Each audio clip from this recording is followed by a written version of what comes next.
ನಮಸ್ತೆ ಎಲ್ಲರಿಗೂ ನವರಾತ್ರಿಯ ಶುಭಾಶಯಗಳು. ಎಲ್ಲರಿಗೂ ಆ ಜಗನ್ಮಾತೆ ದುರ್ಗಾ ಮಾತೆ ನಿಮ್ಮೆಲ್ಲರಿಗೂ ಒಳ್ಳೆಯದನ್ನು ಮಾಡಲಿ ಅಂತ ಹಾರೈಸ್ತೀನಿ. ಹಾಗೆ ಎಲ್ಲರ ಇಷ್ಟಾರ್ಥಗಳನ್ನು ನೆರವೇರಿಸಲಿ.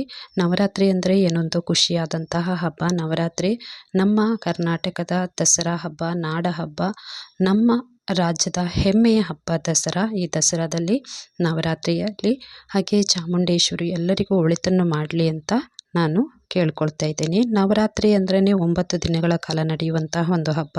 ನವರಾತ್ರಿಯಲ್ಲಿ 9 ದಿನಗಳ ಕಾಲ ದುರ್ಗಾದೇವಿಯ 9 ಅವತಾರಗಳಿಂದ ಪೂಜಿಸ್ತಾರೆ. ಮೊದಲನೇದಾಗಿ ಶೈಲಪುತ್ರಿ, ಎರಡನೆಯದಾಗಿ ಬ್ರಹ್ಮಚಾರಿಣಿ, ಮೂರನೆಯದಾಗಿ ಚಂದ್ರಘಂಟ, ನಾಲ್ಕನೇದಾಗಿ ಕೂಷ್ಮಾಂಡ, ಹಾಗೆ ಸ್ಕಂದಮಾತ, ಕಾತ್ಯಾಯಿನಿ, ಕಾಳರಾತ್ರಿ, ಮಹಾಗೌರಿ, ಹಾಗೆ 9ನೇ ದಿನ ಸಿದ್ಧಿದಾತ್ರಿ ಎನ್ನುವ ಥರದಲ್ಲಿ 9 ಅವತಾರಗಳಿಂದ ನಮ್ಮೆಲ್ಲರಿಗೂ ಒಳಿತನ್ನು ಮಾಡ್ತಾಳೆ. ಈ 9 ದೇವಿಯರನ್ನು ನವದುರ್ಗಾ ಅಂತ ಕೂಡ ಕರೀತಾರೆ. ಹಾಗೆ 9 ದಿನವೂ ಪ್ರತಿದಿನವೂ ಒಂದೊಂದು ರೀತಿಯ ವೈಶಿಷ್ಟ್ಯವಾದಂಥ ಪೂಜೆಯನ್ನು ಒಂದೊಂದು ಅವತಾರದಲ್ಲಿ ದೇವಿ ನಮಗೆ ಗೋಚರಿಸ್ತಾಳಲ್ವ, ಆ ಅವತಾರಗಳಿಗೆ ಒಂದೊಂದು ರೀತಿಯಲ್ಲಿ ಪೂಜೆಯನ್ನು ಸಲ್ಲಿಸ್ತಾರೆ.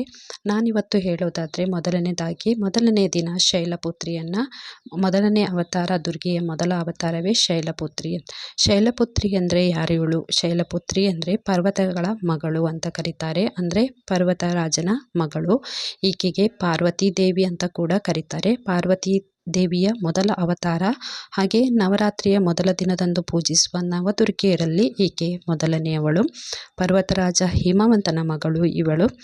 ಹಾಗೆ ಸತಿದೇವಿಯ ಪುನರ್ಜನ್ಮ ಅಂತ ಕರೀತಾರೆ. ಅಂದರೆ ಪಾರ್ವತಿಯ ಪುನರ್ಜನ್ಮ ಇದು ಅಂತ. ಪಾರ್ವತಿಯೇ ಪುನರ್ಜನ್ಮಳಾಗಿ ಬಂದಿರುವಂಥದ್ದು, ಈಶ್ವರನ ಮಡದಿಯಾದ ಸಾಕ್ಷಾತ್ ಪಾರ್ವತಿಯೇ ಸತಿದೇವಿಯ ಪುನರ್ಜನ್ಮ ಅಂತಲೂ ಕೂಡ ಹೇಳ್ತಾರೆ. ದಕ್ಷ ಮಹಾರಾಜನ ಯಾಗದಲ್ಲಿ ಸತಿದೇವಿಗೆ ಅವಮಾನ ಆಗತ್ತೆ.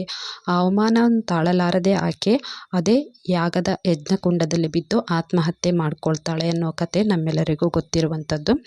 ಹಾಗೆ ಆತ್ಮಹತ್ಯೆ ಮಾಡಿಕೊಂಡ ಸತಿದೇವಿಯೇ ಮುಂದಿನ ಜನ್ಮದಲ್ಲಿ ಹಿಮವಂತನ ಮಗಳಾಗಿ ಶೈಲಪುತ್ರಿ ರೂಪದಲ್ಲಿ ಜನಿಸಿದಳು ಎನ್ನುವ ಪ್ರತೀತಿ ಕೂಡ ಇದೆ.